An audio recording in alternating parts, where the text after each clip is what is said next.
Hey y'all, it's Crystal. So I'm out in the garden. I took up some cucumber plants that were over here that it was too crowded over here. So I went ahead and took those up, giving everybody a little bit of space here. Clearing out parts of phase 2 here because of overcrowding. But that's not what I wanted to talk to you about today. I was just over here and I thought, I'm gonna make a video, we're gonna talk about this.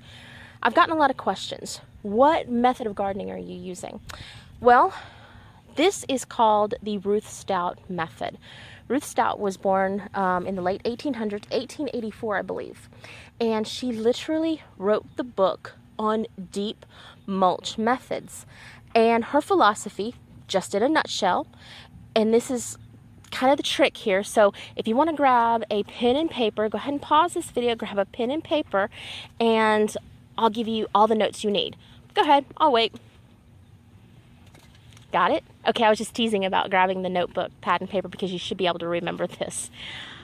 In a nutshell, the Ruth Stout method is a deep mulch method. You keep your ground covered.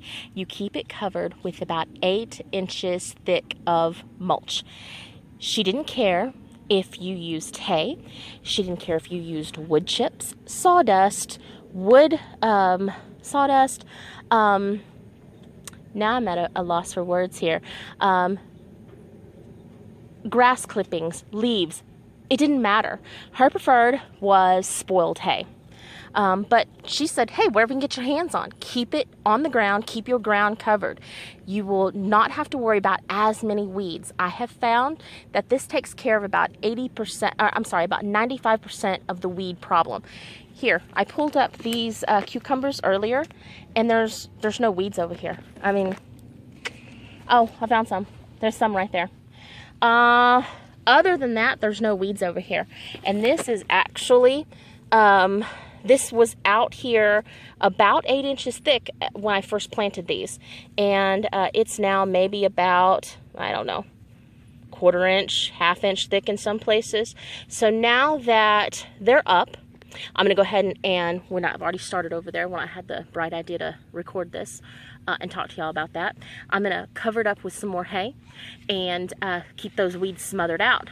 And nothing's going to go back here until next spring. So all that hay is just going to sit here. It's going to compost down. Look, this is what it's done in the last few months. It's going to compost down, and that's Roscoe eating one of my plants. It's going to compost down and feed the soil. Feed the soil and just look at that. Nice, nice, beautiful, beautiful soil. Roscoe, stop. Stop. Stop, stop. So anyway, that is this method in a nutshell. If you wanted to start gardening using this method, all you have to do is just put hay on top of it. Put hay on top of the grass, unless you're planning on planting immediately. If you're planning on planting immediately, you might want to till the soil, because it does take about a month to kill down. He totally just ate. Look at that. He totally just ate one of my okra plants.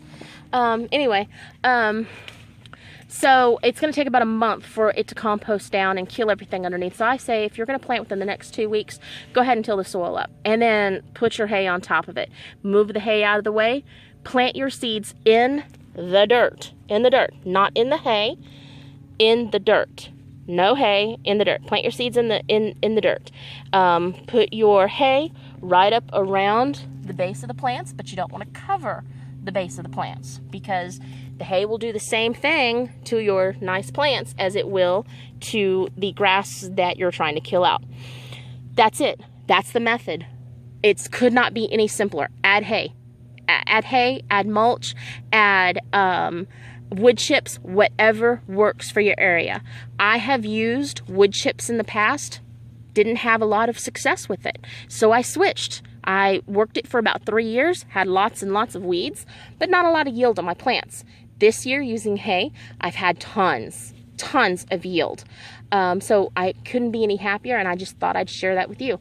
So I'm going to finish putting out my hay and take a look at the damage that Roscoe did. Actually, you know what that was? That was just a sucker. on this okra. I discovered now that okra has suckers too, just like cucumbers and tomatoes. Maybe it's just this species of okra that I have discovered. See, that's a sucker. So maybe he did me a favor. Anyway, I gotta get back to work. I will talk to you guys later. Y'all have a blessed day. Bye.